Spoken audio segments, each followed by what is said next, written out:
Bueno, buenas tardes a todas, a todos, a todes.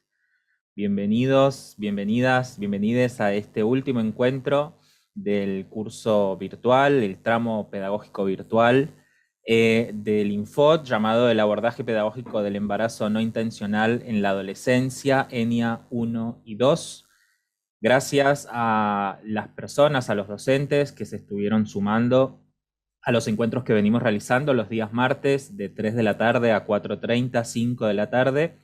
Como les decía, este es el último encuentro en el cual, como quizás ya saben, estaremos abordando los temas de violencias por motivos de género en las redes, violencia sexual y embarazo forzado. Para desarrollar los temas del día de hoy, tenemos tres panelistas, dos que ya conocen y una nueva panelista. Ella es Carolina Gamba, docente e investigadora en temas de educación, sexualidad, cuerpos y género. La otra panelista, la que ya conocen, es Fabiana Ludman. Ella es referente en la Unidad Ejecutora Nacional UEN del Plan ENIA de embarazo no intencional en la adolescencia para el dispositivo de ESI. Y nuestra última panelista es Silvia Palazzo, también referente en la Unidad Ejecutora Nacional UEN del Plan ENIA de embarazo no intencional en la adolescencia para el dispositivo de ESI también. Nos va a hablar en primer lugar Carolina Gamba. Le doy la palabra a ella. Bienvenida. Bueno, gracias Fabián, buenas tardes. Primero agradecerles la convocatoria a poder estar en esta conferencia. Súper interesante que haya docentes de todos los lugares de la Argentina, así que es un placer. Gracias a Fabiana, a Silvia por la invitación, el equipo de ENIA y del INFOD. Y bueno, en principio esta convocatoria tiene que ver con hablar de los entornos digitales, de las tecnologías de la información y la comunicación, ¿sí? ¿Qué tiene que ver esto con la educación sexual integral, con la prevención de todas las formas de violencia basadas en el género? Bueno, tiene mucho que ver porque la mirada que vamos a tener sobre las tecnologías de la información y la comunicación en esta conversación no es una mirada instrumental o técnica, sino es pensar los entornos digitales como espacios de socialización, ¿sí? Como espacios donde construimos subjetividad, donde establecemos relaciones, donde generamos intercambios, encuentros, se despliegan afectos, también formas novedosas de vivenciar la sexualidad y el género. También se construyen instancias muy interesantes de participación juvenil, donde los chicos y las chicas encuentran un espacio de libertad para expresarse, para crear contenidos, para militar causas sociales, realizar activismo digital. Pero también tenemos que decir que muchas veces los contenidos y discursos que circulan en los entornos digitales construyen sentidos sobre ideales de belleza y formas de ser varón y ser mujer que invisibilizan y expulsan a quienes no cumplen con estos mandatos.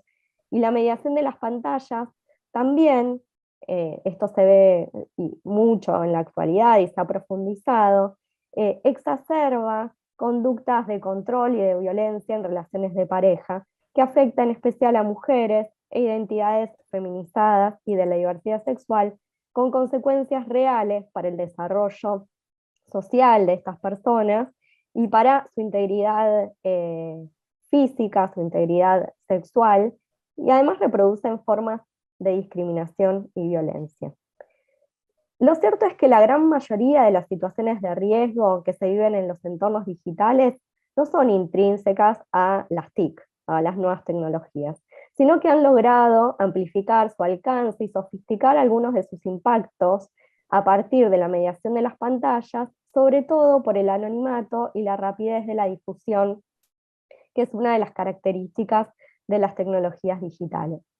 Sin embargo, las causas de los riesgos y las violencias que se experimentan en los entornos digitales no se encuentran en los circuitos y bytes, sino que tienen que ver con el entramado social y cultural. Por otro lado, cuando usamos las tecnologías, no lo hacemos en una actitud pasiva, sino que recreamos nuestras formas de ver y habitar el mundo. A su vez, replicamos sentidos también que responden a ciertos intereses, que como toda construcción social, lo bueno es que son posibles de deconstruir y proponer alternativos.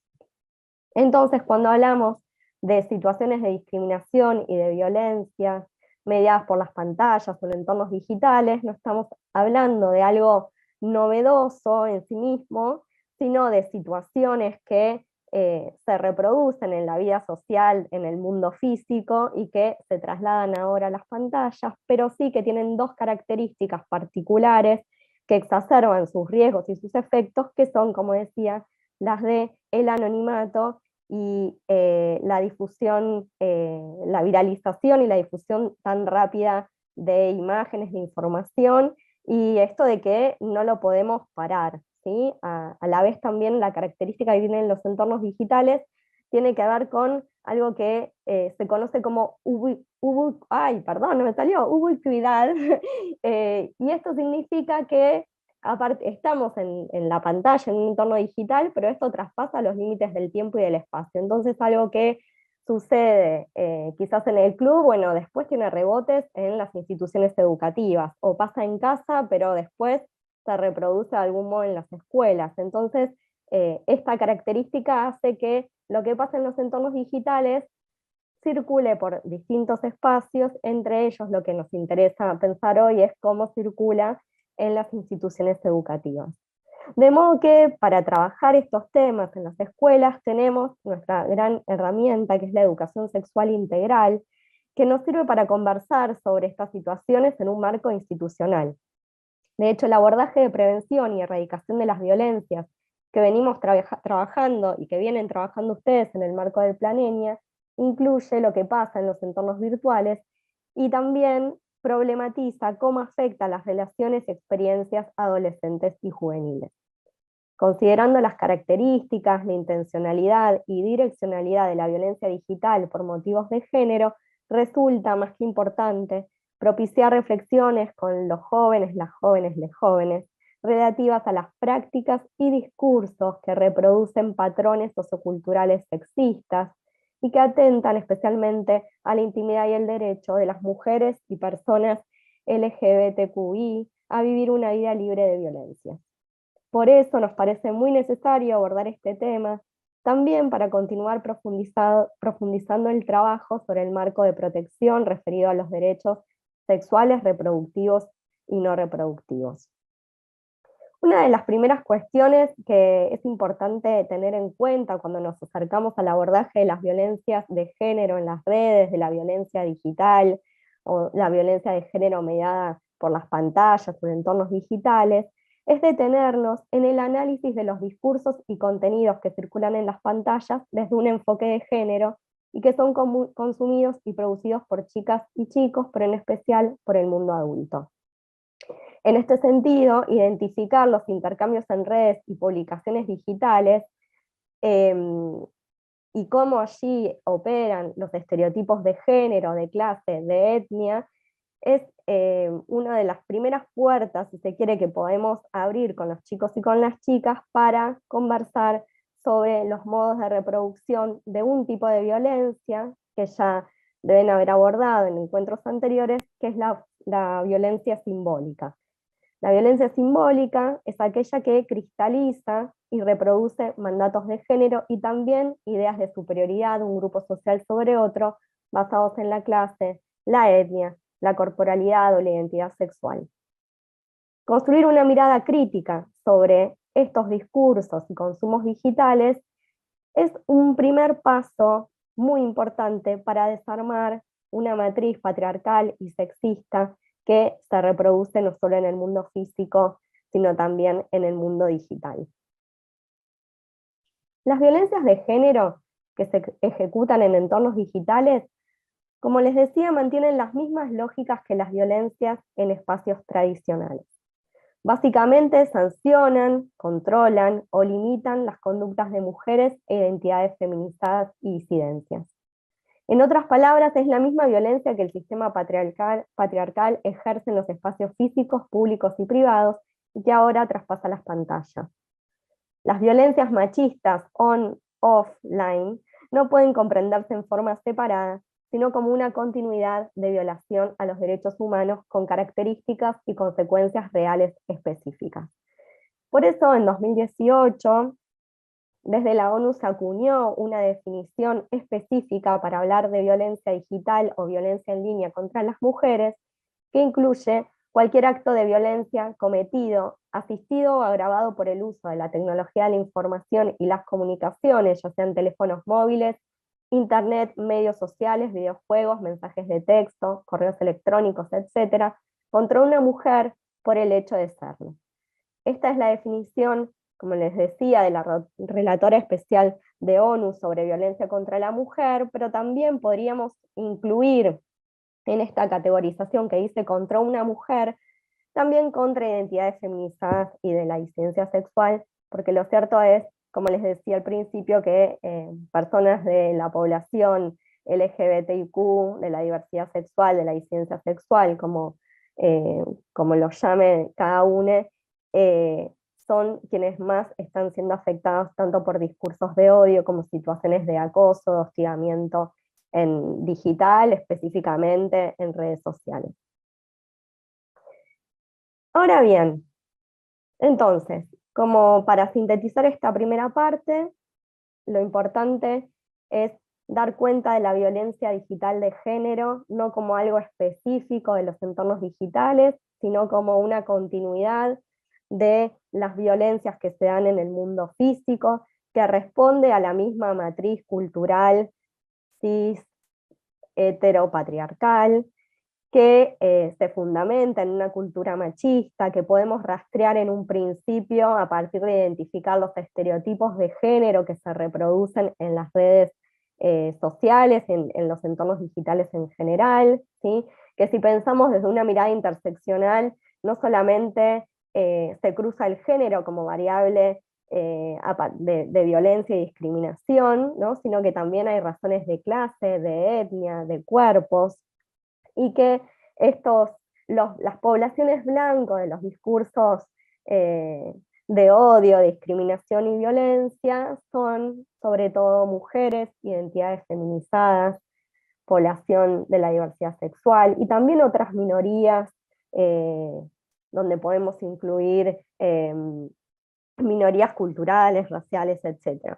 ¿Sí? De hecho, empezamos a encontrar, por suerte, muchas formas de activismo digital, no solo de mujeres, sino de activismo digital de grupos de personas, por ejemplo, el activismo gordo, ¿no? En contra de estos discursos que circulan en las redes sociales.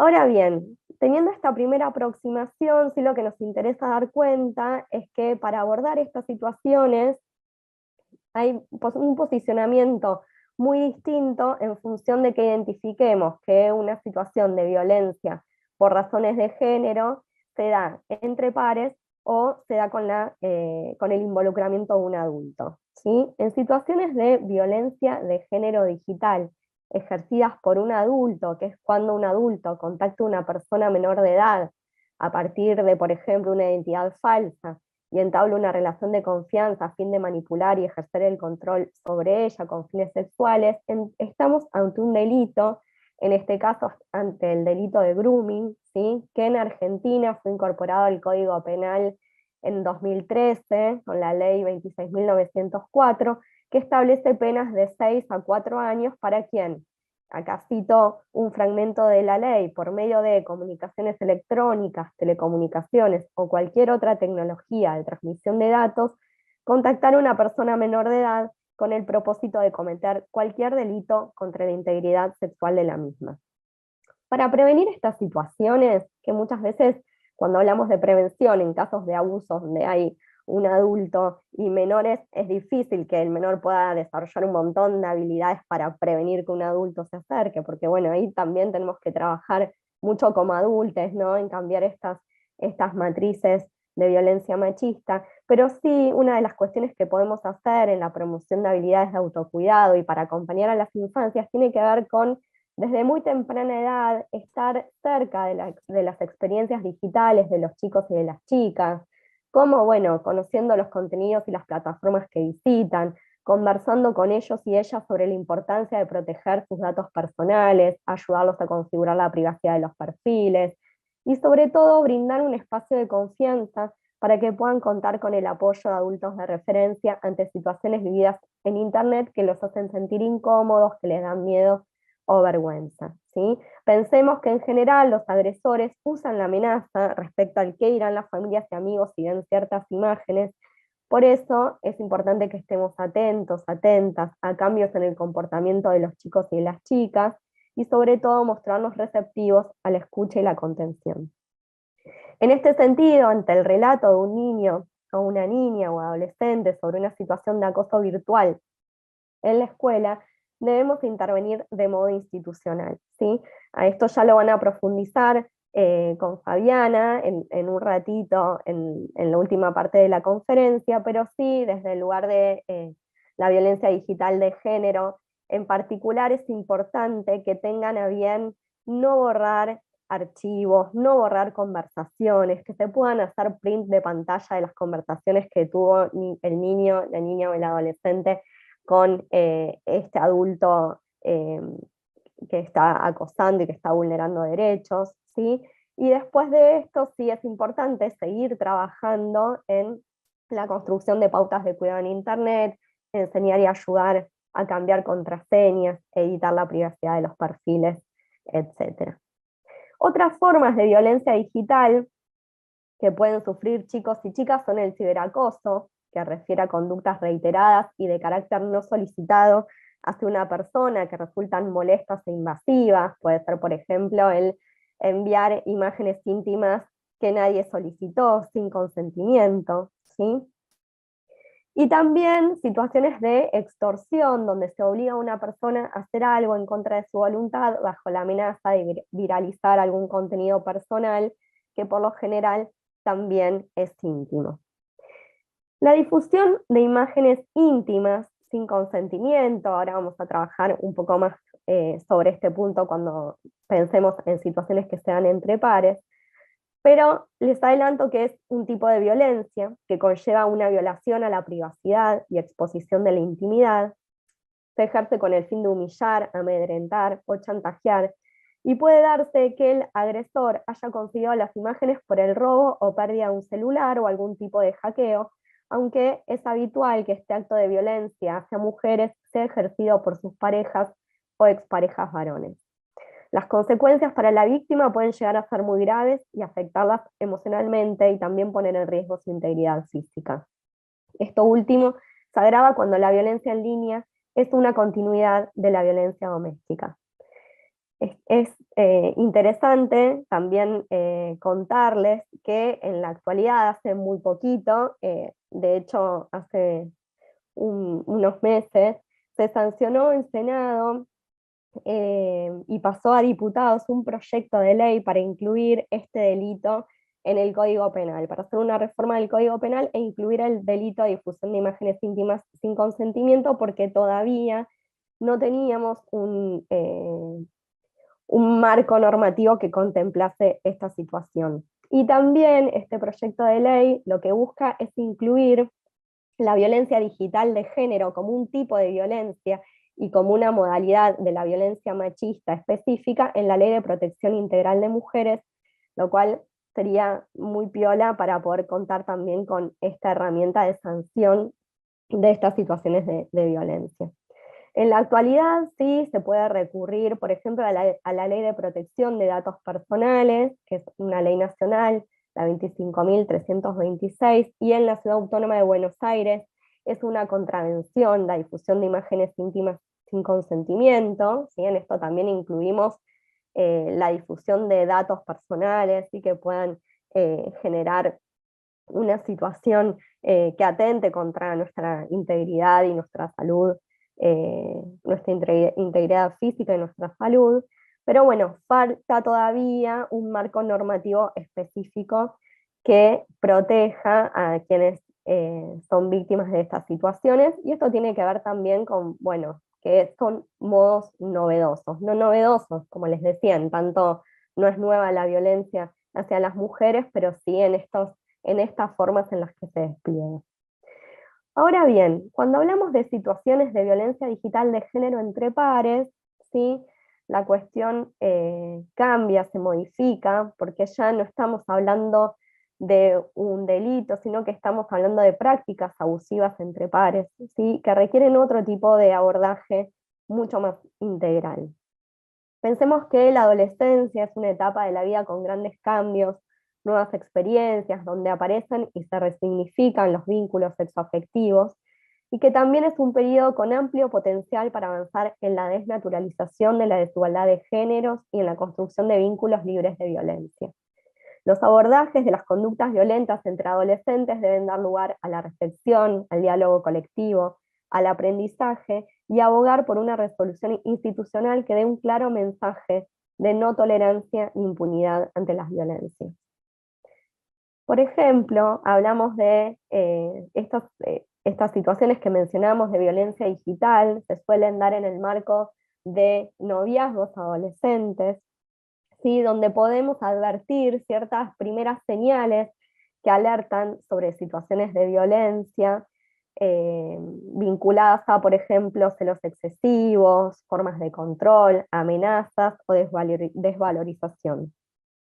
Estas formas de violencia son eh, inicios, ¿no? Y que es importante detectarlas y tenerlas en cuenta porque se pueden desaprender. Es común que entre adolescentes estas formas de violencia se ejecuten y profundicen también con el uso de la tecnología. Por ejemplo, cuando se usa la conexión permanente por WhatsApp y otras plataformas de mensajería instantánea para controlar minuto a minuto las actividades de la pareja, sus horarios, la geolocalización, las formas de vestirse, el intercambio de contraseñas de las redes sociales como una prueba de amor, ¿sí? Y un montón de otras situaciones que probablemente como docentes se les vengan a la cabeza que han escuchado entre sus estudiantes en las aulas. En un caso de difusión de imágenes íntimas, sin consentimiento, el foco de la intervención institucional no debe centrarse en la sanción hacia las expresiones de la sexualidad online. ¿Esto qué quiere decir? Una primera separación que es importante hacer tiene que ver con la práctica que conocemos como sexting, que es la práctica del intercambio de imágenes íntimas en el marco de dos personas o más personas, o las personas que hayan consentido esa práctica, ¿sí? Eh, el intercambio de material íntimo se puede dar en el marco de una pareja o con una persona que no conocemos tanto. Eso no es una situación que haya que sancionar, o no es una situación que en sí misma sea riesgosa, pero sí conlleva ciertos riesgos. Lo importante es trabajar con los chicos y con las chicas, no en el temor o no en la prohibición de esta práctica, sino en pensar primero mucho en el trabajo sobre el consentimiento y el respeto a la intimidad, y después también se pueden dar algunas pautas de cómo realizar esta práctica con ciertos cuidados, como por ejemplo no enviar imágenes donde se nos vea el rostro, alguna marca o algún tatuaje que, bueno, que defina nuestra identidad, sino que sean imágenes donde, bueno, no esté expuesta tanto nuestra identidad. Por ejemplo, esa es una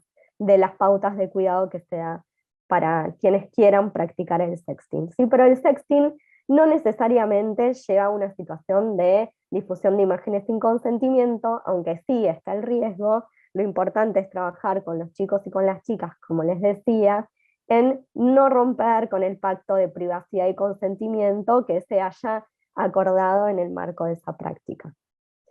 Es decir, que, y también otra cuestión importante, perdón, es conversar con los chicos y con las chicas en la importancia de no divulgar esa imagen si me llega, y cortar con estas cadenas de reenvío. Desde ya, si se viraliza un contenido sexteado, la culpa nunca es de la víctima, sino de quienes lo compartieron sin autorización. Por último, les menciono como una forma de violencia, no necesariamente basada en razones de género, pero que sí tiene que ver con un tipo de violencia digital, que es el ciberbullying, ya más conocido por todos, por todas. De hecho, el bullying es una práctica lamentable e histórica que se da mucho en las instituciones educativas, pero que a partir de la mediación digital también profundiza sus efectos por bueno, la gran viralización de estas imágenes y que llega a muchísimos lados y muchas veces son imágenes, videos que es muy difícil, son muy difíciles de parar. Desde un enfoque de género, todas las prácticas y acciones comunicativas que legitiman el sistema de desigualdad actual que ubica a mujeres, identidades feminizadas y trans u otras minorías en un rol inferior al del varón, las podemos catalogar como discursos de odio sexistas, ¿sí? En este sentido también, no necesariamente tienen que ver con discursos de odio basados en el género, pero sí también nos parecía importante mencionar que la multiplicación de haters que disparan mensajes discriminatorios hacia grupos de personas en base a cualquier caracterización de esas personas es algo que es importante que trabajemos con los chicos y con las chicas porque son modos de violencia que tienen impactos en el mundo físico y que generan situaciones de desigualdad, de discriminación y de exclusión. Si quieren, vamos a ver un videíto cortito para pensar en estas pautas de cuidado que nos propone el video y después cerramos. Javi, ahí nos pone el video.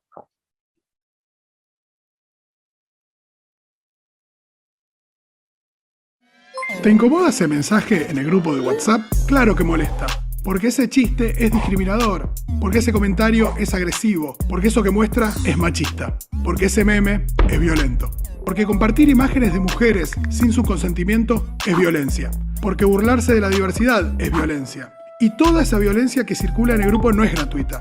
Termina haciendo daño a otras personas y a nosotros mismos. ¿Y qué hacemos con esto? Intervengamos, digamos cómo nos sentimos, expliquemos por qué nos molesta. Pidamos que no lo hagan más. Establezcamos códigos copados y propios en el grupo para no lastimarnos ni lastimar a nadie. Frená el machismo, no la amistad. Dale, amigo, date cuenta.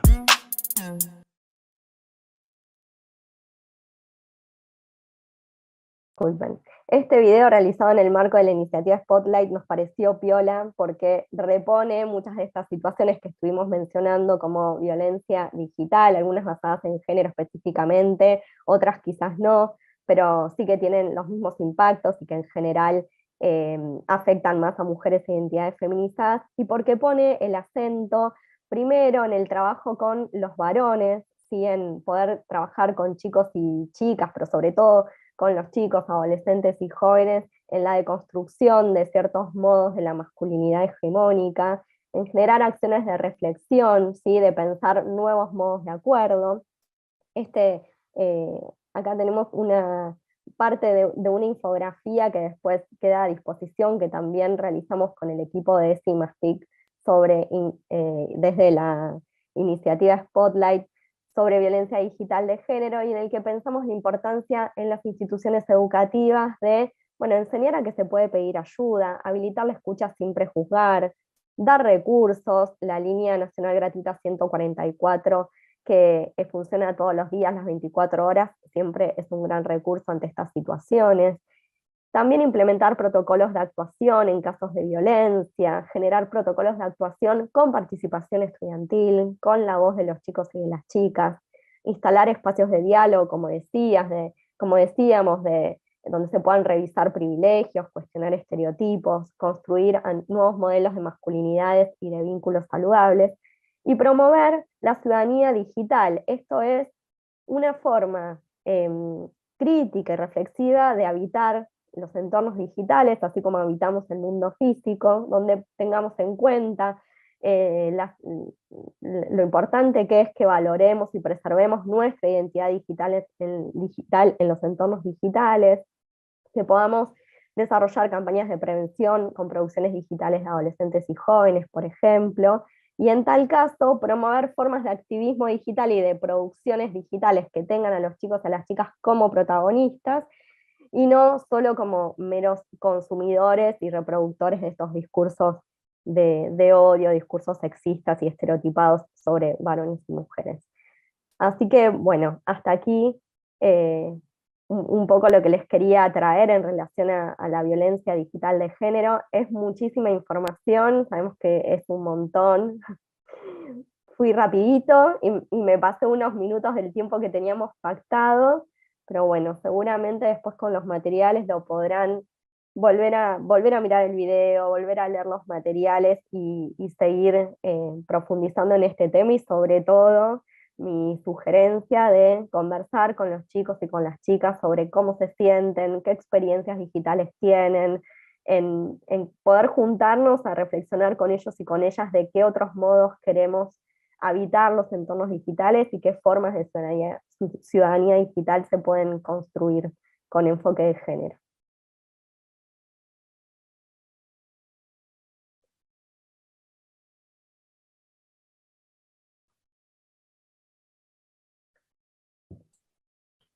Así que le paso la palabra a Silvia. Bueno, Disculpen.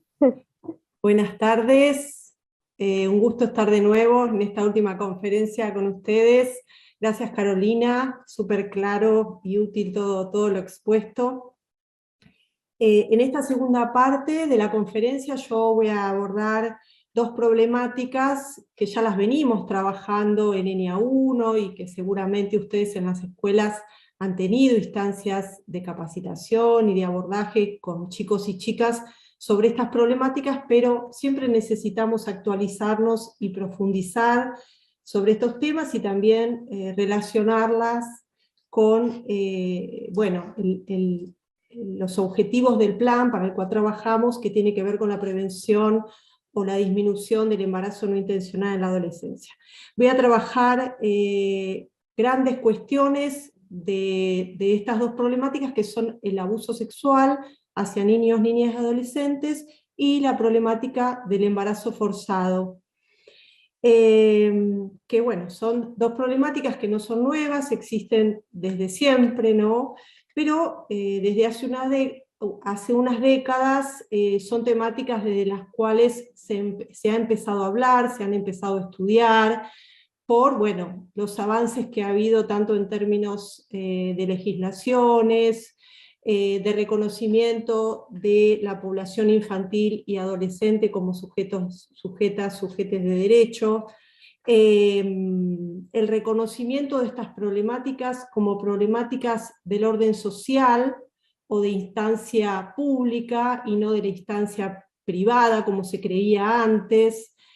Y también se ha ido avanzando en el reconocimiento de la necesidad de un abordaje intersectorial, ¿no? Que para su abordaje, afrontamiento, prevención, erradicación, como cualquier expresión de las violencias, es necesario que haya un abordaje, una intervención, la corresponsabilidad de los distintos sectores sociales, en este caso que trabajan con población infantil o adolescente. En principio, quiero detenerme un poquito más en la problemática del abuso sexual hacia niños, niñas, adolescentes, que como veníamos hablando en distintos momentos, siempre que hablamos de alguna expresión de la violencia, estamos hablando de una relación donde hay un abuso de poder. En este caso, el abuso de poder por parte de un adulto tiene que ver con la utilización de un niño o un adolescente para satisfacer los deseos, los intereses de un adulto en relación a su sexualidad, ¿no? Como objeto de su propio placer sexual. Sabemos ya, ¿no?, a esta altura, que cuando hablamos de abuso sexual hacia niños, niñas y adolescentes, no estamos hablando solamente de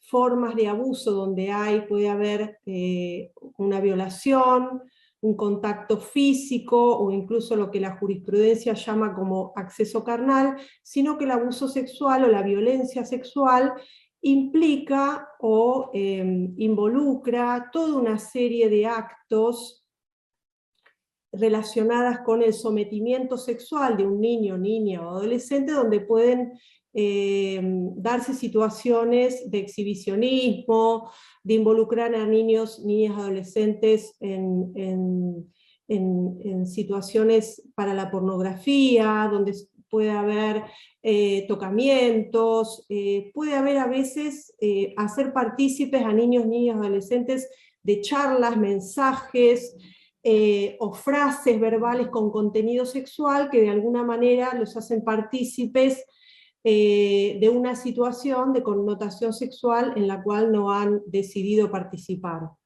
En este sentido, el abuso de poder se da porque esas situaciones obviamente se dan sin el consentimiento de niñas, niños, adolescentes, y también porque muchas veces, en el caso sobre todo de niños y niñas, se los invita a participar, se los hace participar de acciones donde está involucrada la sexualidad adulta, que nada tienen que ver con el desarrollo saludable de la sexualidad que están transitando esos niños y esas niñas, ¿no? Y por otro lado, son situaciones en las cuales niños, niñas y adolescentes perciben de alguna manera que esa situación está transgrediendo alguna restricción, norma, pauta social, que los deja como en una situación, digamos, de estar viviendo una realidad, una situación que se percibe como ajena al propio mundo infantil o adolescente. Como decía antes, ya la jurisprudencia, ¿no? Todos los derechos reconocidos a niñas, niños y adolescentes hablan de que estamos ante la presencia de un delito o de una situación de interés público, y también todos los avances en este reconocimiento de derechos han reconocido a la escuela como uno de los sectores claves que tiene que responsabilizarse, acompañar, intervenir para la prevención, el acompañamiento, la detección y también el trabajo con otras instituciones para que estas situaciones no se den o sean canalizadas, digamos, hacia el sistema de protección para generar el resguardo de derechos, ¿no? Al día de hoy, los estudios, las investigaciones también nos hablan de que dos grandes condicionantes o variables que intervienen en esta problemática son la condición de género, la condición de edad. Si bien no hay estadísticas en nuestro país unificadas, estadísticas nacionales, más bien en general los estudios, las investigaciones se basan en estadísticas que llevan distintos organismos o dispositivos de atención.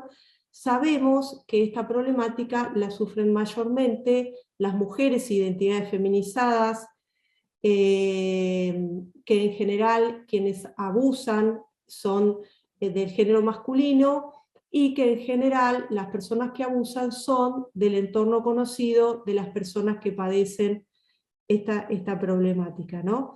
Y también quienes la padecen en gran medida son niños, niñas, adolescentes, en mayor medida las niñas y adolescentes mujeres que los varones.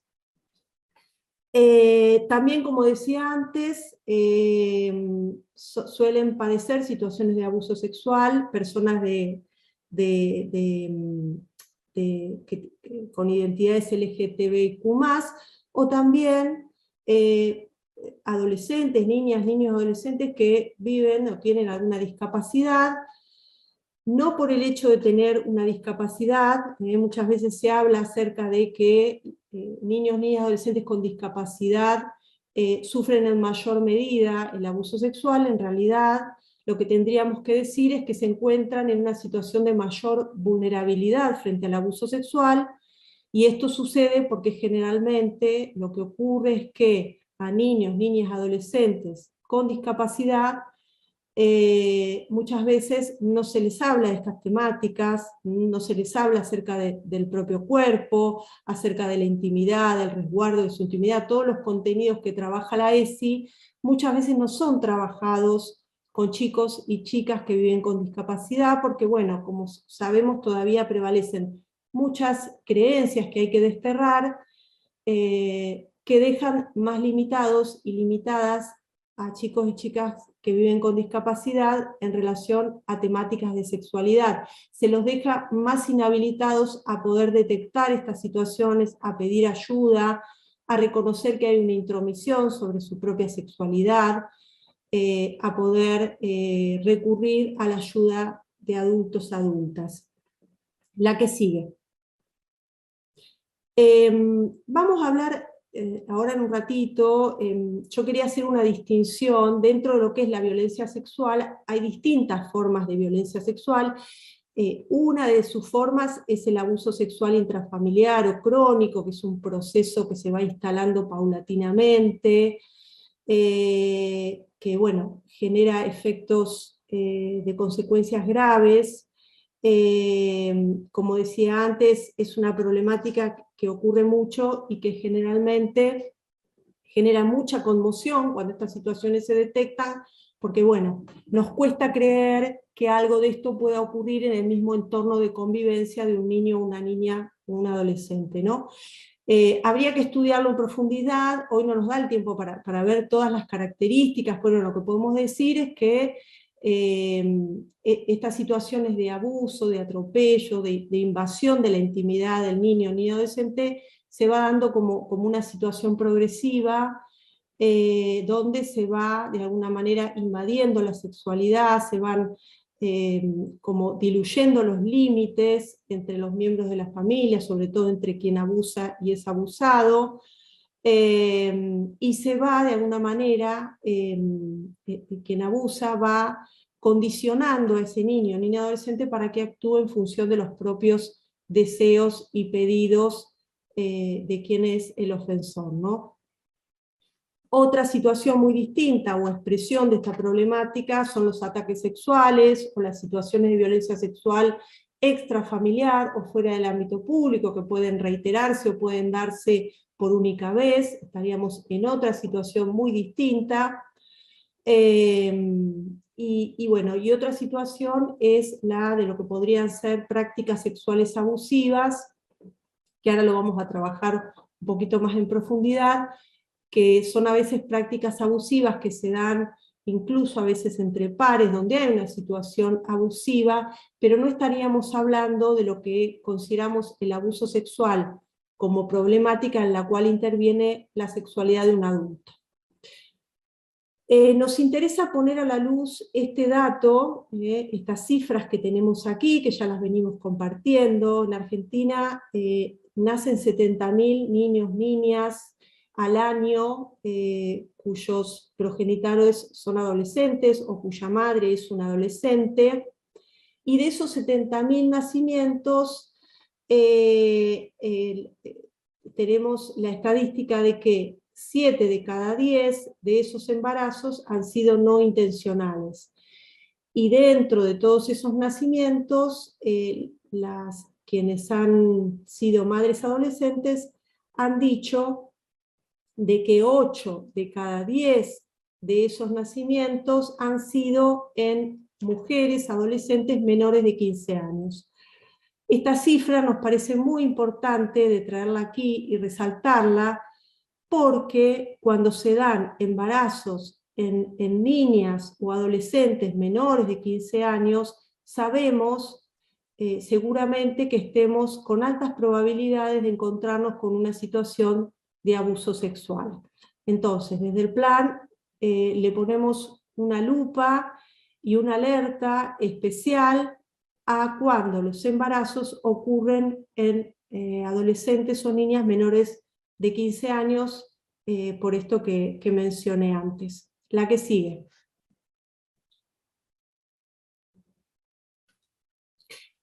Estamos frente a una problemática que es muy compleja, es muy compleja de detectar, es muy compleja en la intervención, y bueno, justamente por distintas variables, ¿no? Porque bueno, cuando hablamos de abuso sexual, y por lo que dije antes, no siempre van a haber señales físicas o secuelas físicas que nos permitan ver que una persona está padeciendo esa problemática. Muchas veces el abuso ocurre sin dejar marcas en el cuerpo de quien lo padece. por todo el vínculo de intimidación, de terror, de amenaza, de instigar la culpa en quien lo padece, ¿no? Que rodea ese vínculo que se establece entre quien victimiza y quien es sometido o sometida, sobre todo cuando es un vínculo abusivo que se mantiene en el tiempo, por todo lo que quien abusa va haciéndole creer a quien sufre el abuso, se instalan muchas veces en quien lo padece sentimientos de culpa, de terror, temor a lo que pueda pasar si habla de ello, sentirse partícipe, porque se hace sentir a esa niña, a esa adolescente partícipe de esa situación, con toda una serie de mensajes y dichos y creencias que se van instalando paulatinamente, ¿no? Aparte de ir vulnerabilizando cada vez más con la invasión a su intimidad a esa persona. Generalmente no hay testigos, también porque a niños, niñas, adolescentes se enseña a respetar, los adultos, sobre todo si son de su entorno, son figuras de autoridad, porque muchas veces media por la amenaza, o por los mensajes que se van transmitiendo, la instalación del secreto, o de decirle a esa persona que si habla no le van a creer, o van a pensar que algo hizo para estar en esa situación, y sobre todo porque quienes lo padecen muchas veces creen que si hablan no se les va a creer, se los va a enjuiciar, o le puede pasar algo a alguien que esas personas quieren o con quienes tienen un vínculo afectivo, ¿no? La que sigue. Hay muchos mitos que todavía operan en los distintos ámbitos, y en la escuela también los podemos escuchar, que hacen que, bueno, difícil la detección o difícil el acompañamiento también de esas situaciones, ¿no? El creer que, bueno, el abuso sexual ocurre en sectores marginales, o que es un hecho muy aislado, o que es un problema que es meramente del entorno de la familia, algo privado en lo cual la escuela no tiene que involucrarse, o creer que las personas que abusan sexualmente tienen alguna psicopatología, y si que esto fuera así sería fácil de percibirse, o también todos los mitos y creencias acerca de que existe una provocación. Bueno, si esa niña, esa adolescente, está en esa situación ahí confusa de la que se está hablando, es porque, bueno, ella lo habrá provocado, se vino con esas calzas, o se vino maquillada, o algo habrá dicho, ¿no? Empiezan a rondar muchas veces un montón de justificaciones o de culpabilizaciones como para no poder visibilizar, tomar registro real de que estamos ante la presencia de una forma grave de violencia, ¿no? Entonces es muy importante que podamos trabajar en la escuela con todas esas creencias, esos imaginarios que circulan, que de alguna manera, por todo lo que venimos hablando, la cultura machista, sexista, de alguna manera termina culpabilizando a las mujeres o identidades feminizadas a la hora de padecer una situación de acoso, de abuso o de intimidación sexual. No me voy a explayar ahora sobre el marco legal, simplemente quería decirles, esto lo van a encontrar en los materiales, y seguramente muchos de estos ustedes conocen, tenemos ya todo un corpus de normativas que reconocen a la violencia sexual como una forma de violencia de género, y que también, de alguna manera, instalan la noción de esta problemática como decía antes, como problemáticas de orden o de interés social, en las cuales el Estado tiene responsabilidad, y cada uno de sus sectores, tanto salud, justicia, educación, tienen la responsabilidad de detectar, acompañar, actuar y trabajar en corresponsabilidad con otros actores sociales en la detección, acompañamiento y resguardo de los derechos cuando toman conocimiento de que esta situación la está viviendo algún alumno, alguna alumna. Los abusos sexuales, la violencia sexual es un delito, y recientemente se sancionó una ley que vuelve a ratificar, porque antes el Código Penal todavía, en contrasentido de las nuevas legislaciones de niñez, figuraba todavía el abuso sexual como un delito de instancia privada. Ya no, digamos, gracias a la ley 27.455, los delitos, o sea, lo que son las situaciones de abuso sexual, son definidos como delitos de instancia pública. Esto quiere decir que son obligatorios de denunciar cuando se toma conocimiento de ellos por parte de cualquier funcionario público. Después tenemos, bueno, todo lo que son las leyes de protección de derechos, que también reconocen a cualquier forma de violencia, maltrato, como una vulneración de derechos frente al cual o a los cuales hay que actuar, y ustedes seguramente conocerán protocolos de su propia jurisdicción, porque al día de hoy ya contamos con protocolos educativos o intersectoriales en cada jurisdicción, que van pautando, definiendo al sistema educativo qué es lo que se debe hacer frente al conocimiento de estas situaciones. La que sigue.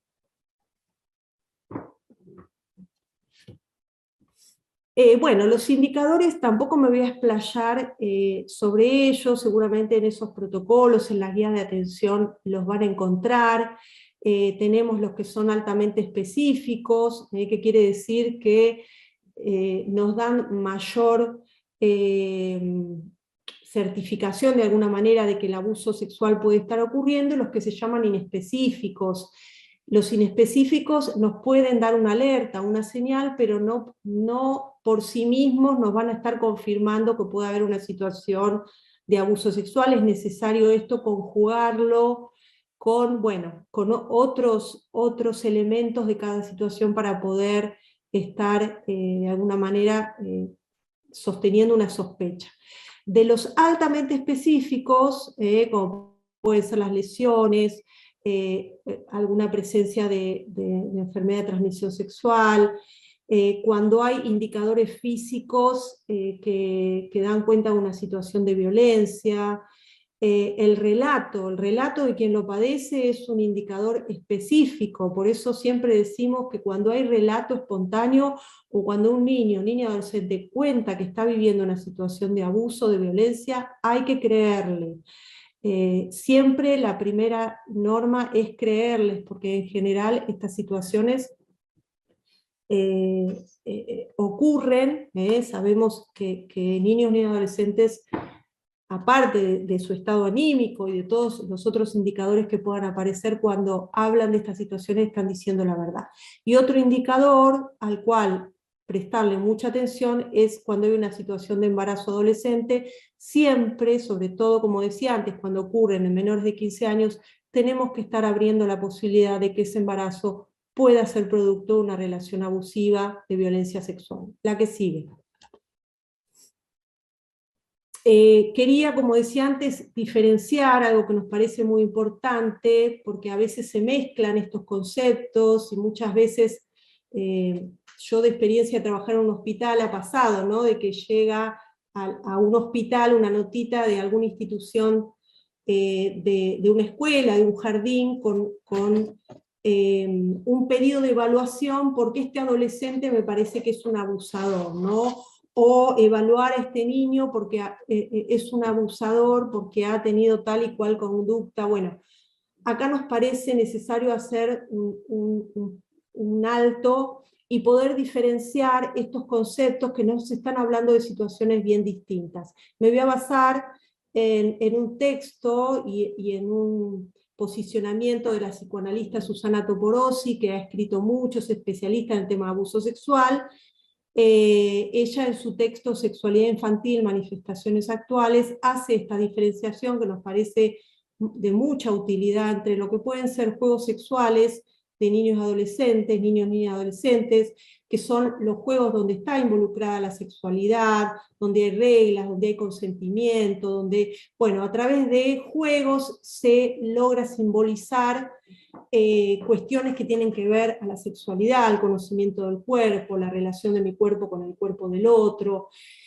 Esto podríamos ponerlo en el orden de los juegos sexuales, que es bien distinto a lo que pueden ser conductas sexuales abusivas, que pueden darse conductas abusivas por parte de niños o adolescentes hacia un par, o hacia un niño o niña adolescente de menor edad, donde, bueno, las conductas abusivas decimos que son tales porque hay de alguna manera una situación de abuso de poder, de coacción, de someter un niño, una niña a otro, o un adolescente a una adolescente, a un par o a un niño más pequeño, pero no estamos hablando aquí, y nos interesa diferenciarlo, de lo que es el abuso sexual como problemática, la que venimos planteando, donde sí o sí estamos hablando de que hay una intromisión o un involucramiento de la sexualidad adulta, de un adulto, una adulta, hacia un menor de edad. Las conductas sexuales abusivas que pueden suceder, las coacciones, la intimidación, el obligar a un niño, una niña, a un par, a hacer algo en relación a la sexualidad, puede ocurrir muchas veces porque ese adolescente, ese niño, esa niña ha vivido alguna situación similar, o a lo mejor porque ha estado involucrado o ha tenido experiencias de vínculos muy autoritarios, a veces tiránicos, no necesariamente porque ha vivido una situación de abuso sexual, sino que también estas situaciones se dan cuando hay niños, niñas, adolescentes que forman parte de un entorno donde ha sufrido violencia, donde no ha sido considerado en sus necesidades, digamos, donde más bien ha habido un abuso de poder a ese niño, niña o adolescente que replica este tipo de conductas. Esto nos parece muy importante porque no tendría que suceder que la escuela se catalogue a un niño o niña adolescente de abusador porque comete algún tipo de estas prácticas, porque esto puede ser muy nocivo para su salud, para su psiquis, que todavía está en construcción, y porque estamos hablando de que es un menor de edad y que tiene que ser considerado en sus derechos, en sus necesidades, en sus problemáticas, con lo cual necesitamos trabajar con ese chico, ese niño, ese adolescente que está actuando de ese modo, a través de la reflexión, de que se pueda responsabilizar, pero hay que tener mucho cuidado de no catalogar de abusador a un niño, un adolescente, por este tipo de prácticas.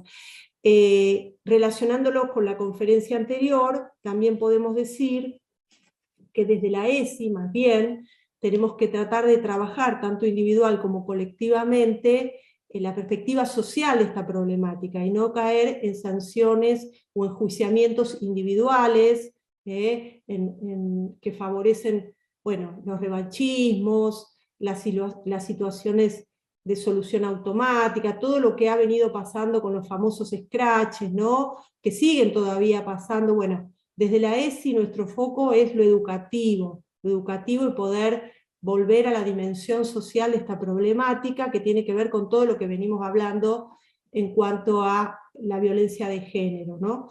Bueno, nos parecía importante, ustedes, este texto lo podemos compartir en el aula o en las capacitaciones situadas, porque realmente nos es de mucha utilidad. La que sigue.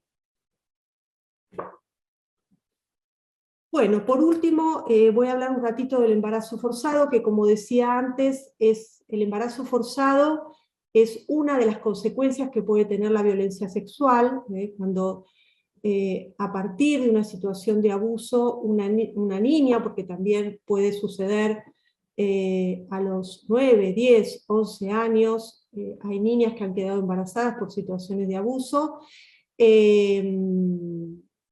y también hablamos de embarazo forzado cuando en esa situación no se acompaña, se niega, se dificulta, se demora, se obstaculiza la posibilidad de tomar decisiones o de interrumpir el embarazo producto de una violación o de un abuso. También estaríamos hablando de un embarazo forzado, o también, si no se interrumpe ese embarazo, de una maternidad forzada, porque no ha sido buscado y porque es producto de una situación de violencia.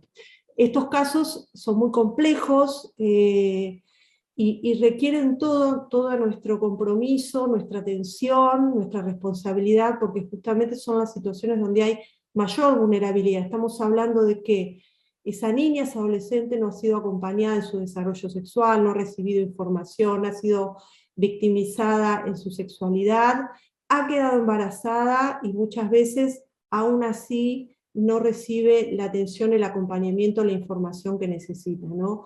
Entonces, sumado a las consecuencias de ser una situación de violencia sexual, también tenemos que pensar que son embarazos de riesgo por la edad temprana de estas niñas adolescentes, y también se suma a esto toda la connotación emocional que puede tener vivir estas situaciones, el desamparo, la soledad, la culpabilización, los temores, todos los sentimientos que le pueden aparecer a una niña adolescente a vivir estas situaciones tan complejas que es necesario que las asumamos y las tengamos presentes. Algunos indicadores del embarazo forzado a los que tenemos que estar atentos, atentas en la escuela, bueno, cuando puede haber un ocultamiento del embarazo hasta etapas avanzadas, donde se empiezan a ver indicios, pero no hay una palabra sobre lo que está pasando, cuando se manifiesta la negación del embarazo o el rechazo,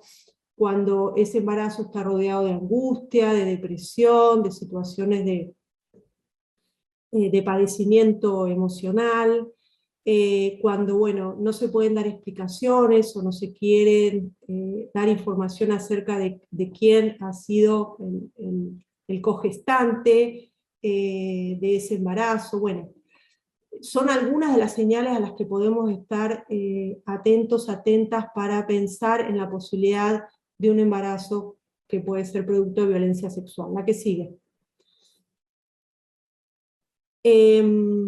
También en los protocolos, en las guías van a encontrar muchas orientaciones acerca de cómo actuar cuando estemos ante la posibilidad de la detección.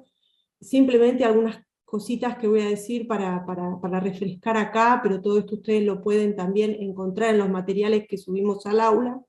Obviamente, ante la sospecha de la violencia sexual, de un embarazo forzado, lo primero es garantizar la confidencialidad, abrir un espacio para dialogar, para la escucha, sobre todo escucha empática, poder dejar hablar, que el relato, si tiene que surgir, si se quiere hablar de esto, pueda fluir espontáneamente, con un trato respetuoso, desculpabilizando, no emitiendo ningún juicio, ¿no?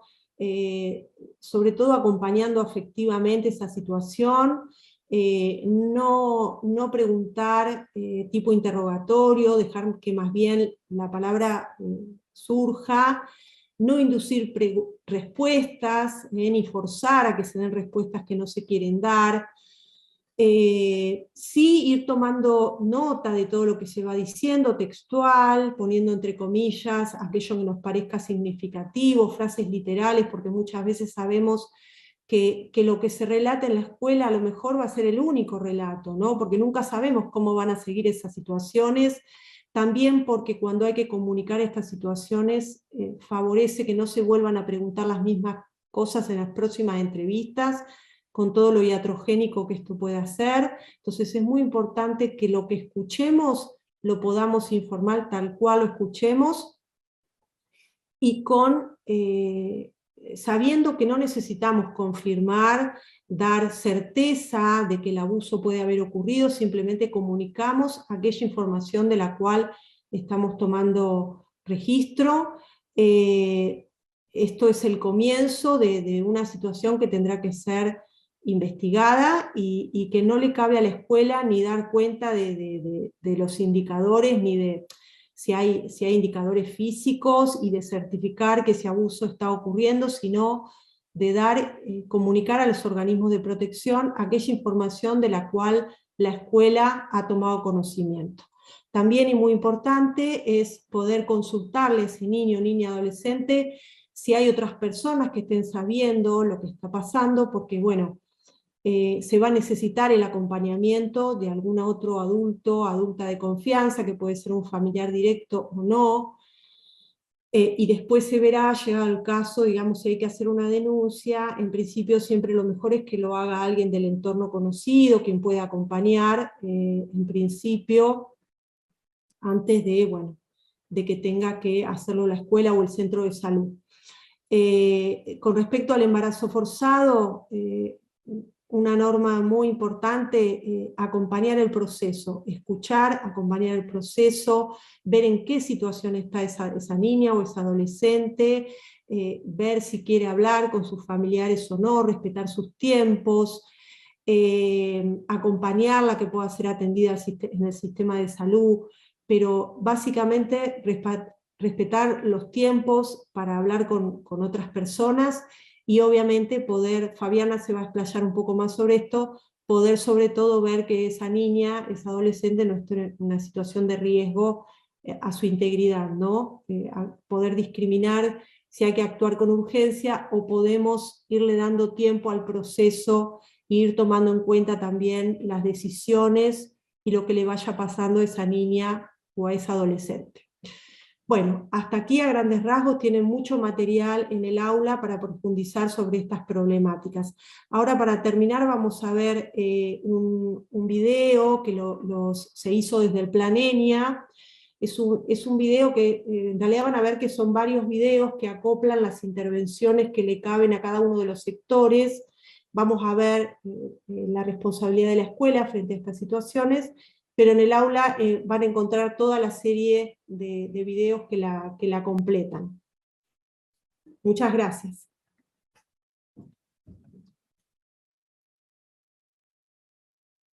Serie audiovisual para la formación en detección temprana y abordaje del abuso sexual y embarazo forzado en la niñez y adolescencia.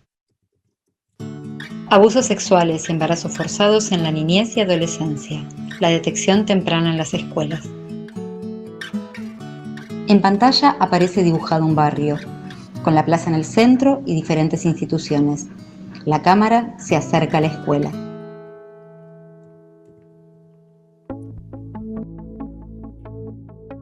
Se dibuja un aula. En el suelo, estudiantes trabajan en grupos. Me acuerdo que estábamos en un curso de primer año dando un taller de ESI. Los chicos y las chicas trabajaban haciendo carteleras sobre los distintos tipos de violencia y el machismo. Y cuando paso por uno de los grupos escucho que charlan sobre la intimidad, el consentimiento, quién puede o no tocar tu cuerpo. En eso una de las chicas se empieza a angustiar. Entendí que algo le estaba pasando, entonces salí a acompañarla. Pablo Martín, director de Escuela Secundaria, Provincia de Buenos Aires. Desde lo pedagógico, desde lo curricular, la escuela cuenta con muchísimas herramientas para generar esos espacios en los que las y los estudiantes puedan encontrar un lugar, un momento para comunicar una situación, del análisis de las diversas violencias, específicamente la violencia de género y la violencia institucional. Muchas veces abre la puerta a la posibilidad de que las y los estudiantes expresen sus experiencias, comuniquen sus experiencias. A solas en un banco, la profesora charla con la estudiante. Hablamos un buen rato hasta que pudo contarme. Un tío abusaba de ella hacía tiempo. El lugar de la escuela frente al abuso sexual es un lugar de protección y de garantía de derechos. Paula Fainson, doctora en educación, Ciudad de Buenos Aires. Lo que posibilita esa detección de los abusos en niños, niñas y adolescentes tiene que ver con que uno esté predispuesto a advertir esta situación. Jeremías Lamas, docente de escuela primaria, San Luis. Un cambio de conducta, la tristeza, un trastorno alimenticio. Estos son indicios que nos van a llamar la atención y que pueden ser indicadores de abuso. La mayor cantidad de casos de abuso sexual en niñas, niñas y adolescentes se da en el marco intrafamiliar. Entonces la escuela es un lugar de posibilidad de abordaje, de detectar estas cuestiones, y no hacerle frente a esta situación implica vulnerar un derecho de ellos, de ellas y de ellas. La detección temprana de un abuso sexual abre la posibilidad de una pronta restitución de derechos, entre ellos evitar un embarazo forzado. Mara Gómez, profesora de Instituto de Formación Docente, Chubut. Lo primero que una docente puede hacer ante este relato o la sospecha de un abuso sexual en una niña o en un adolescente Es habilitar la escucha. La seguridad de que se cree en lo que se oye. Creer es la primera situación reparatoria frente a la situación de vulneración de derechos como un abuso sexual. Y a partir de ahí, de esa escucha atenta, comenzar a poner en marcha todos los protocolos que las instituciones tienen para poder acompañar y abordar esa situación. Si nosotros detectamos tempranamente un abuso sexual, vamos a estar evitando un embarazo forzado a futuro.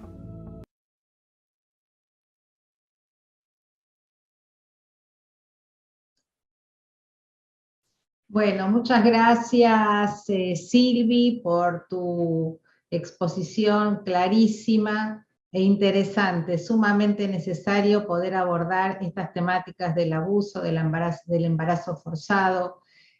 También, Caro, a vos, porque entendemos que esta problemática, la irrupción de las redes, el estar en las redes nos hace reflexionar acerca de cómo tenemos que habitar, de cómo tenemos que vincularnos, de cómo tenemos que construir la ciudadanía digital. Y a los docentes les agradecemos por estar ahí, por estar participando a través del chat de YouTube. Tenemos algunas consultas que vamos a ir respondiendo de manera sintética porque el tiempo nos está premiando. Gustavo Martínez habla de si no solo los varones tienen que modificarse, tienen que deconstruirse, sino las mujeres. En realidad lo que pensamos es que tanto mujeres como varones debemos deconstruirnos y también las disidencias sexuales debemos todos deconstruirnos a la luz de un sistema patriarcal que ha construido modos de ser, formas de habitar esta sociedad de manera estereotipada, de manera binaria, de manera excluyente, y en donde nos han marcado modos que nos han inhabilitado para poder acceder a aquellas oportunidades que tal vez necesitamos, deseamos, aspiramos. Sigo con las preguntas. Romina Abella dice, cada vez más crece el abuso sexual por parte de docentes hacia niños. No tenemos cifras de si es más o es menos. Lo que sí creemos, y que es lo que les proponemos, es que el abordaje preventivo de las temáticas del cuidado del cuerpo, del cuidado de nosotros mismos, del cuidado de los otros, de las otras, habilita la palabra, desnaturaliza situaciones de violencia, y en el que la escuela aloja esas voces de niños, de niñas, de adolescentes, y que dan a conocer estas situaciones de vulneración. Elizabeth Moreno plantea cuál sería el accionar correcto del docente al detectar en cada caso de abuso en la escuela. Creemos que ya Silvia de alguna manera lo ha trabajado, y ahora vamos a seguir abordándolo en lo que les voy a plantear. Virginia Miranda, las cifras de los embarazos, ¿dónde se pueden ver? Son cifras de la DEIS, que es la Dirección de Estadística de Salud, pero si ingresás a la página del Plan ENIA, ahí vas a poder obtener muchos documentos y números del monitoreo que se vienen construyendo.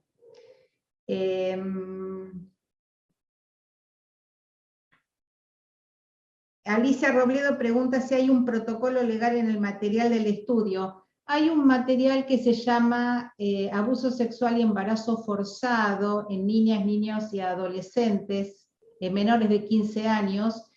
Allí, hacia el final de ese material, vas a encontrar un listado de protocolos, ya sean educativos o intersectoriales, para las intervenciones en situaciones de abuso sexual o embarazo forzado, en cada una de las jurisdicciones.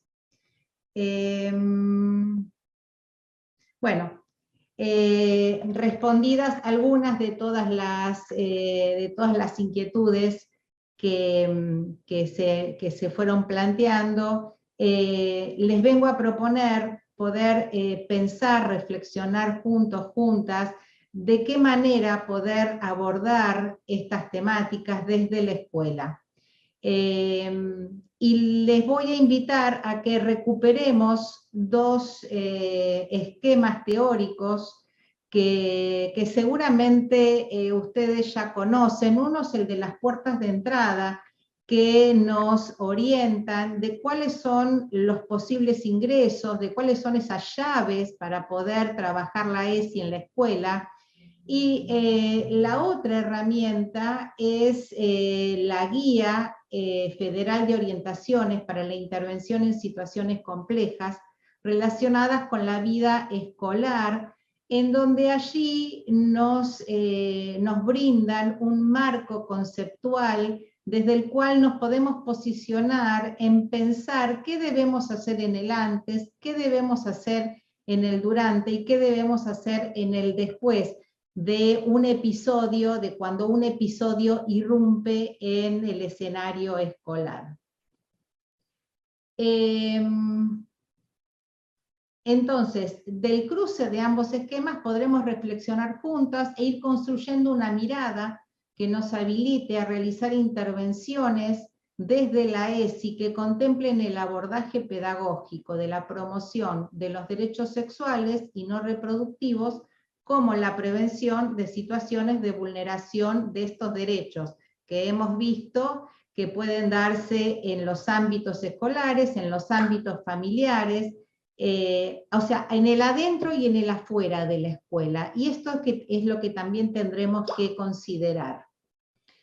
Bueno, ahí les compartimos una imagen de este cruce y de cuáles son las posibles intervenciones que podemos ir haciendo.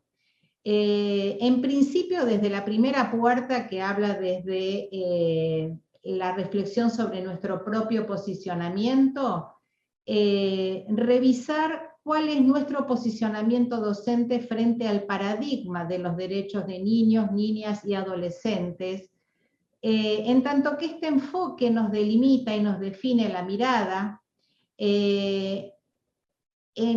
considerando que el estudiantado son sujetos de derechos. Desde este lugar, nuestra intervención será como garantes de una política pública que se propone brindar cuidados para todas y todos los niños, niñas, adolescentes, jóvenes, docentes y otras personas adultas que también participen en la vida escolar. Esto significa que, retomando lo trabajado en la conferencia 1 y 2 de este ciclo de tramos formativos alrededor de los principios rectores, debamos como adultas o como adultos responsables del proceso educativo revisar nuestras representaciones, nuestras ideas, nuestros prejuicios, que conducen, tal vez en algunos casos, a repetir mecánicamente frases o a actuar estas ideas que encierran interpretaciones ligeras, como aquellas que pueden llegar a estigmatizar a las adolescentes o a los adolescentes, y no hacen otra cosa que revictimizarlas o revictimizarlos. También corrernos del papel adultocéntrico, que muchas veces nos lleva a tomar decisiones sin consultas del estudiantado, haciéndonos portavoces de una voz que no les representa. Esto no significa desentendernos de los conflictos, porque la voz la tiene el estudiantado, de ninguna manera. Yo adulto, yo adulta, no tengo más, entonces yo adulto, yo adulta, no tengo más nada que hacer. Una mirada atenta de las personas adultas posibilita la intervención temprana y evita una escalada de la situación de vulneración y su posible agravamiento, sin que ello invalide la expresión de las voces adolescentes. Subestimar por parte de nosotros, nosotras como personas adultas del relato que da cuenta de un malestar o vulneración a la que está siendo sometida o sometido un estudiante es tan perjudicial como su no resolución. Desde la ESI solemos denominar a esta mirada al costado, a este corrernos de esta responsabilidad, lo denominamos silencio pedagógico. En ocasiones se realiza un análisis erróneo de lo que se espera de las docentes y los docentes cuando se plantea el justo lugar de un posicionamiento que respete la voz del estudiantado.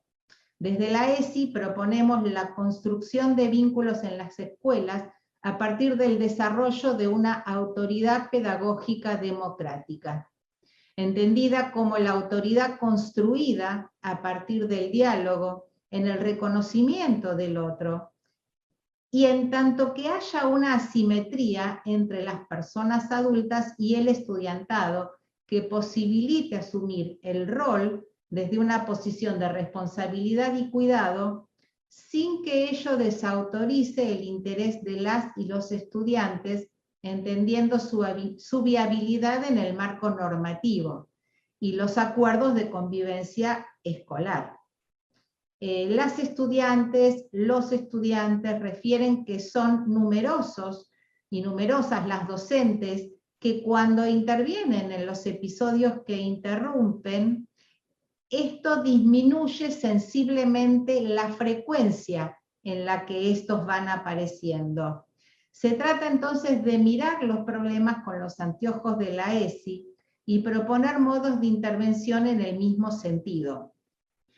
Desde este lugar deberemos pensar el carácter pedagógico de nuestras intervenciones en las escuelas, de manera que se generen respuestas acordes con los procesos educativos que se pueden desprender de los conflictos o episodios que irrumpen desde la vulneración de los derechos.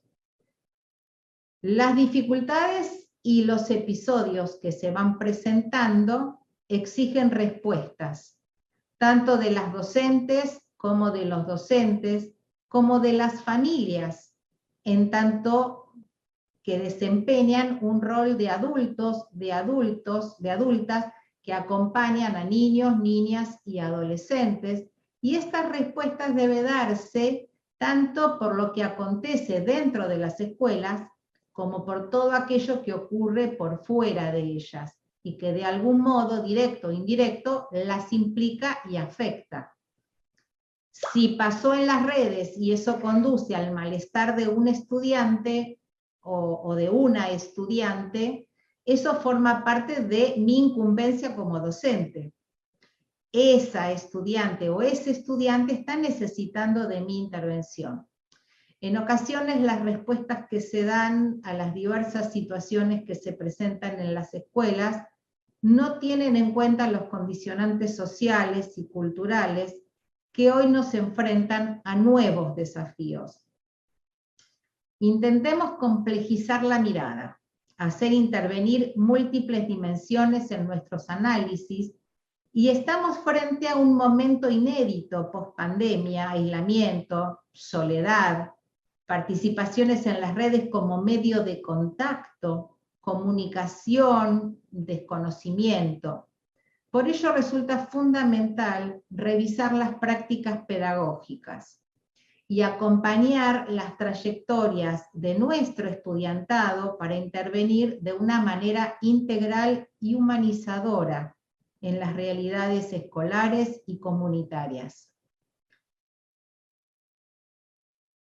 Las diversas realidades culturales y los distintos grupos sociales hacen imperioso que como comunidad educativa pensemos respuestas que hoy deben ser actualizadas, compartidas con otros actores sociales de la comunidad local y revisadas permanentemente. Asimismo, siguiendo con el propósito de corrernos de una intervención adultocéntrica, debemos promover en las escuelas la construcción de una mirada ética autónoma, abierta al debate de los argumentos que sostienen esos acuerdos de convivencia, inclusive la de las redes sociales que involucran a la comunidad escolar para que cada estudiante vaya construyéndose como un ciudadano responsable.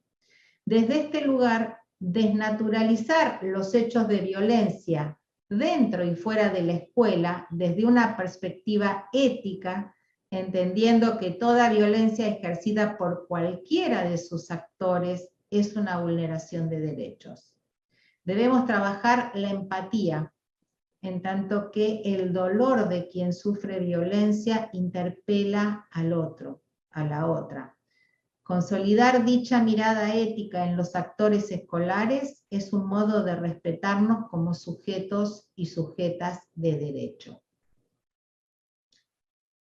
Otra de las puertas de entrada es la organización de la vida institucional. Se puede profundizar la construcción participativa de acuerdos escolares de convivencia, estos que ustedes ya conocen y que están presentes en cada una de las escuelas, con el objetivo de democratizar el conocimiento y la aplicación de las normas de convivencia y la asunción de derechos y responsabilidades de todos los actores de la vida institucional.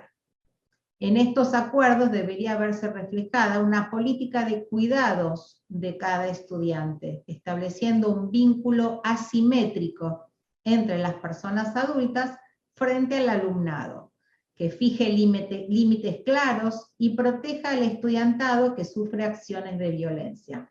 Favorecer en la institución el intercambio de miradas para el fortalecimiento de actitudes y conductas que devengan en un mayor cuidado y respeto, tanto de los estudiantes como del cuerpo docente y directivo.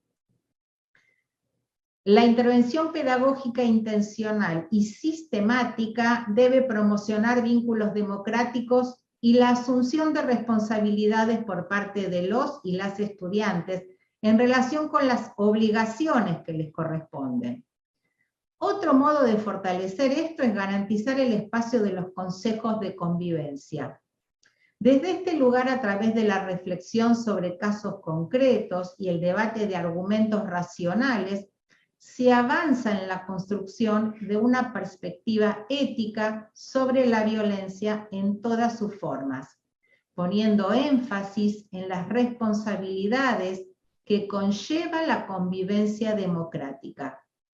Vivenciando espacios respetuosos del marco de los derechos, es así que niños, niñas y adolescentes y familias tienen la posibilidad de detectar de manera temprana muchas de las situaciones que pueden atentar a sus derechos. La escuela debe constituirse en un espacio contracultural de las violencias. La construcción de estos escenarios favorece un clima de convivencia en el que el diálogo, la escucha, brinda la posibilidad de plantear malestares a las personas adultas referentes, ya que estaría facilitada la libertad de expresión de las y de los adolescentes. Las personas adultas de la comunidad educativa se constituyen en referentes que facilitan la llegada de estos y estas niñas, adolescentes, niños, adolescentes, que necesitan cuidado y amparo, a la vez que se estructuran límites distinguiendo aquello que las favorece y los favorece de lo que no. Un ambiente de diálogo y confianza facilita la formulación del pedido de ayuda por parte de niños, de niñas y adolescentes.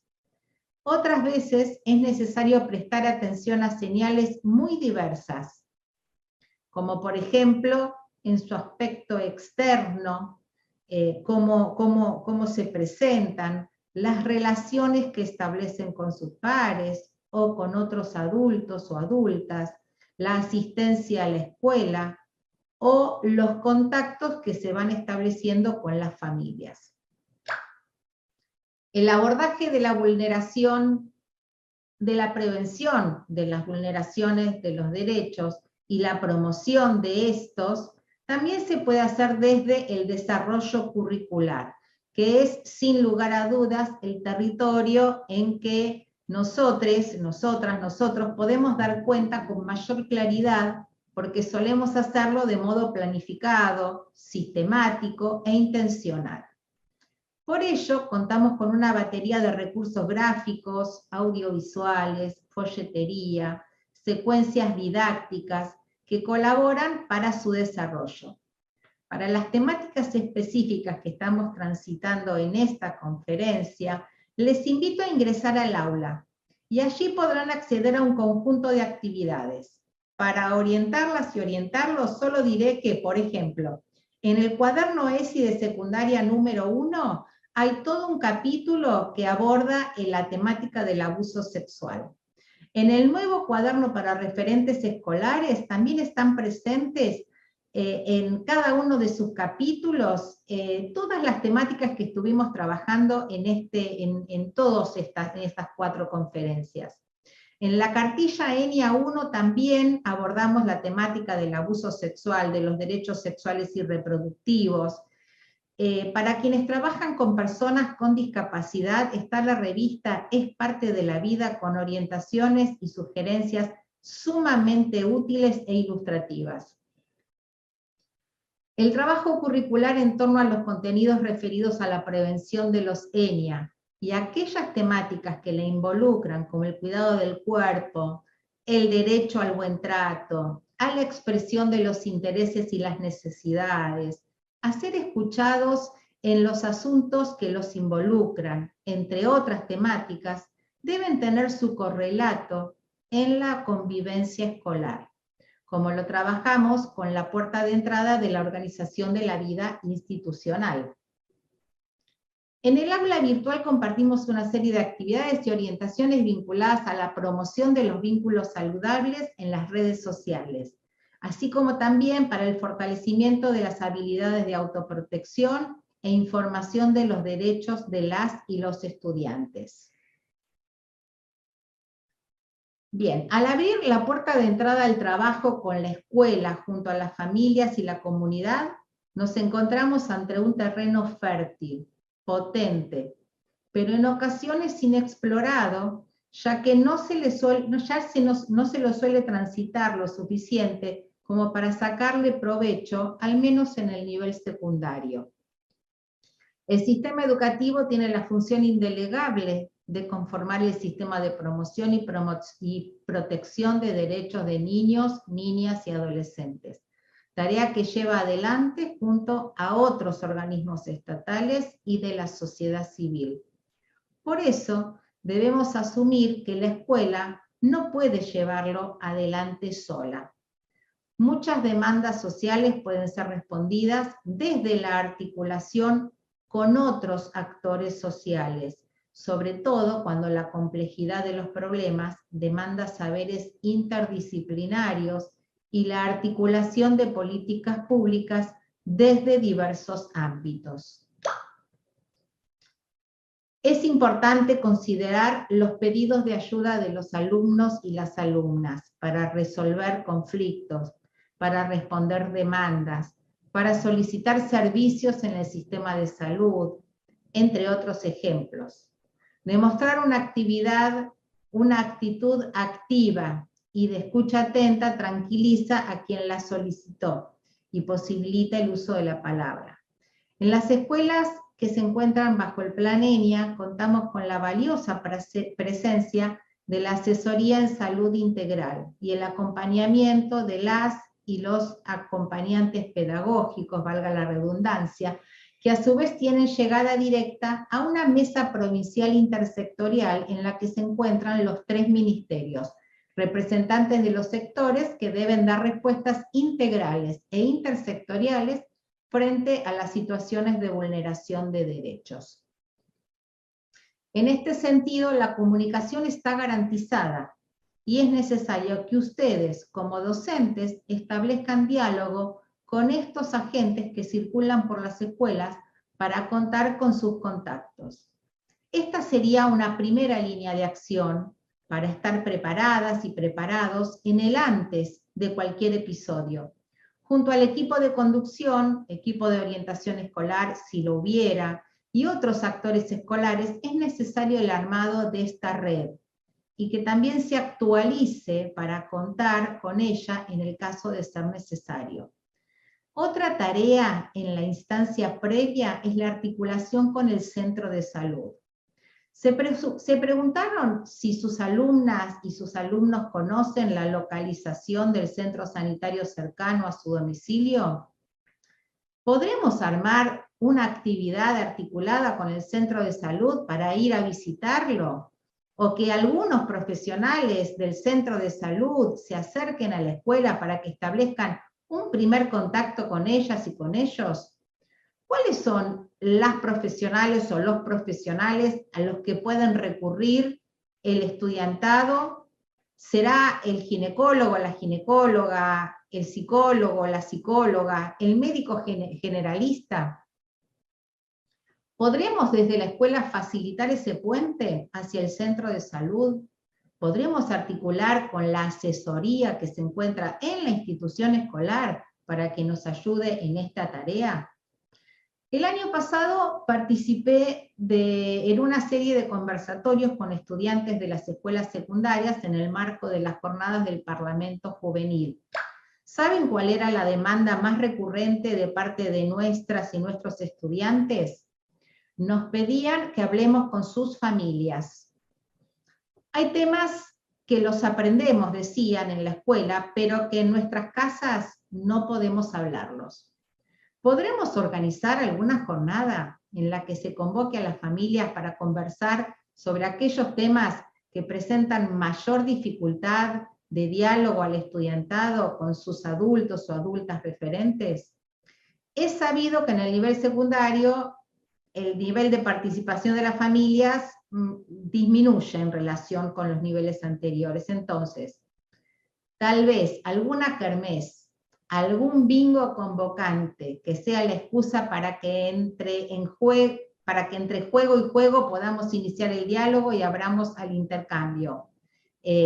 Podremos meter ahí alguna conceptualización, alguna pregunta, algún dato que nos invite tal vez y que abra el diálogo. Ahora que están tan difundidas las reuniones por Zoom, ¿podremos hacer una reunión en un horario conveniente en el que las obligaciones laborales no interfieran? Bien, pasemos ahora al durante porque nos estamos excediendo ya bastante del tiempo. ¿Qué podemos hacer frente a un episodio que irrumpe en la escuela? La escuela, en tanto ámbito de educación y socialización, por ser parte de la cotidianeidad de niños, niñas y adolescentes, tiene un lugar fundamental en la detección de situaciones de vulneraciones y especialmente frente al abuso sexual. Estos casi siempre están rodeados de secretos, tal como dijo Silvia, mantienen que son tal vez presionados y amenazados por parte del abusador, de la abusadora, así como por diversos sentimientos de ambigüedad que les surgen al niño o a la niña o al adolescente, de culpabilidad que por lo general transcurren tiempo hasta que salen a la luz, ya sea porque la víctima habla o porque hay indicadores físicos, emocionales, conductuales o un embarazo que lo hacen visible para el entorno. Por lo tanto, la intervención de la escuela es prioritaria para iniciar las acciones que exige la protección integral. Será necesario entender que no hay una única manera preestablecida para intervenir. No tenemos recetas, no damos recetas, no pensamos alrededor de una receta. Es el desafío de construir un modo de intervención a la luz de la lectura y el análisis integral de los distintos componentes que hacen al modo de abordaje pedagógico singular frente al episodio. Por lo tanto, nuestra intervención se constituye en una forma singular, en una forma particular de abordaje. En el caso que se deba dar intervención al organismo de protección, la comunicación debe hacerse con carácter institucional, habiéndose informado a las autoridades inmediatas superiores cualquiera haya sido el modo en el que se produjo la develación del abuso sexual. El equipo docente u otro personal educativo deberá elevar el informe. En caso de un embarazo, la escuela deberá garantizar la llegada de forma inmediata a la niña o al adolescente con una persona referente afectiva y adulta que ella indique a un centro de salud para su atención integral, a fin de que pueda recibir atención y la información necesaria para tomar una decisión acerca de su embarazo. Esta información debe estar incluida en el informe que se eleva al organismo de protección.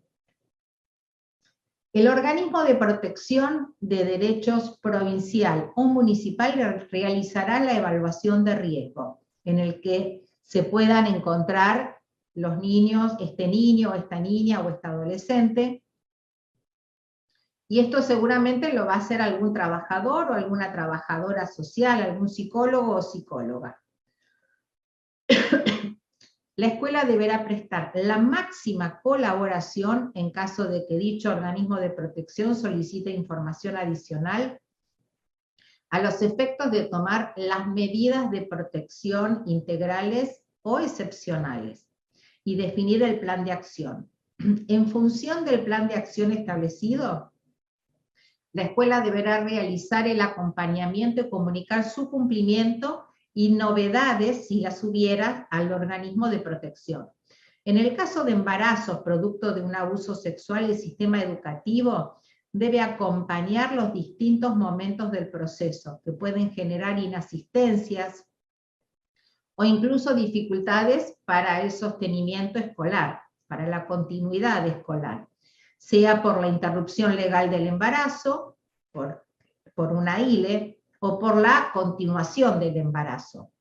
También debe poner todos los recursos al alcance de niñas o adolescentes establecidos por ley, que son los regímenes especiales de inasistencias, adecuaciones para la compensación de materias, estudio domiciliario, etc. En el caso de ser situaciones conflictivas en las redes sociales, debemos tomar las mismas como una oportunidad para el crecimiento y el desarrollo de las personas involucradas, en lo que se refiere a dos dimensiones que se consideran fundamentales para la vida en sociedad: la revalorización propia y el reconocimiento del otro. Aquí se busca analizar los conflictos desde su inserción en una trama compleja de relaciones de poder, es decir, comprenderlos en su dimensión política, social, cultural, superando una mirada individualista, y también a la luz, en el caso del grooming, de la legislación vigente. Desde este enfoque, las respuestas a los conflictos también se construyen de manera colectiva, y armando red de docentes, equipo de conducción, alumnado, ya sea en la cotidianidad de la escuela, o ante la emergencia de conflictos particulares, las acciones de niños, niñas y adolescentes deben nombrarse de modo tal que no estigmaticen ni rotulen la identidad de los involucrados, tal como está estipulado legalmente. Asimismo, los modos de intervención deben mantener propósitos principalmente educativos y no punitivos. La intervención institucional incluye a estudiantes y a docentes en la construcción de estrategias colectivas, ya sea para dar respuesta a situaciones puntuales conflictivas o como formas pedagógicas de hacer lugar a temáticas relevantes. No discriminación, aceptación de las diferencias. Así también promueve miradas interdisciplinarias y la asunción de la propia responsabilidad junto con otros y otras. En tanto adultos o adultas, docentes, directivos, etc., integrantes de equipos de orientación. En estas intervenciones integrales será necesario apelar y actualizar los acuerdos escolares de convivencia que ya mencionamos y no descuidar que nuestra intervención debe ser pedagógica en un sentido amplio, enmarcada en estrategias de inclusión y enunciadas desde el discurso pedagógico, sin centrarnos en intervenciones jurídicas, del ámbito de la salud o de otros ámbitos. Será necesario construir espacios para la participación responsable del estudiantado en conjunto con toda la comunidad educativa, de modo que puedan ejercitarse asumiendo responsabilidades y en la búsqueda de respuestas colectivas a los problemas. Bien, ¿qué podemos hacer en el después? ¿Qué se espera que hagamos en el después? Y ya vamos cerrando esta exposición. En el después de cualquier conflicto o episodio que irrumpió es necesario realizar un diagnóstico interdisciplinario. En el caso de un abuso sexual o en presencia de un embarazo forzado.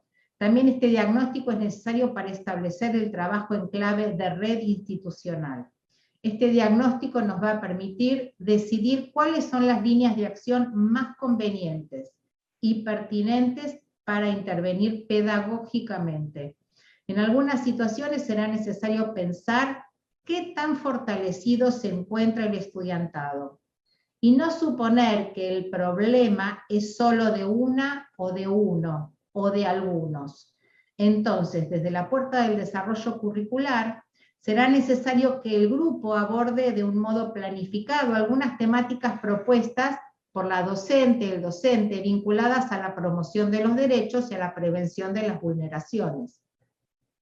En el caso de que el conflicto de acoso haya sucedido entre estudiantes, también se tratará en el aula, y si es necesario, con involucramiento de las familias en reuniones en las que se las convoque. Esto no significa culpabilizar al grupo, a la clase, ni desconocer la responsabilidad del docente en la tarea de tomar y trabajar la situación. Se pueden proponer espacios de diálogo entre las partes, una vez evaluada la posibilidad del encuentro, una vez que se hayan creado las condiciones necesarias, generar acuerdos y compromisos para la convivencia posterior.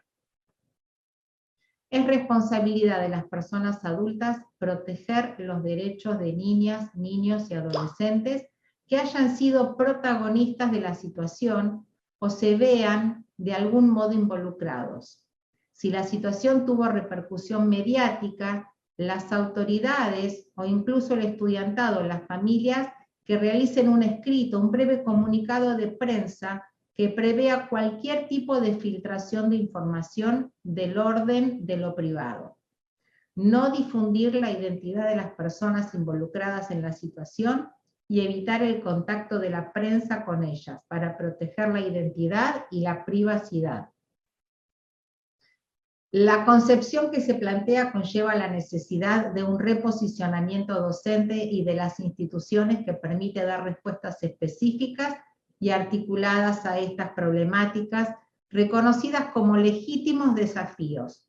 Es cierto que actuar de acuerdo con estos paradigmas podría movilizar fuertemente aspectos del rol tradicional docente y algunas formas de trabajo de la escuela, en tanto institución.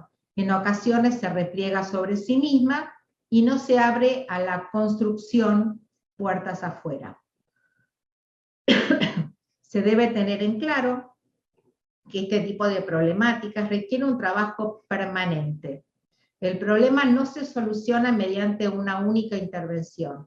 Es necesario que la institución acompañe el proceso posterior, tanto de la estudiante o el estudiante a quien se le ha vulnerado sus derechos, como de sus compañeros y compañeras que se sentirán movilizados si el tema se hizo público.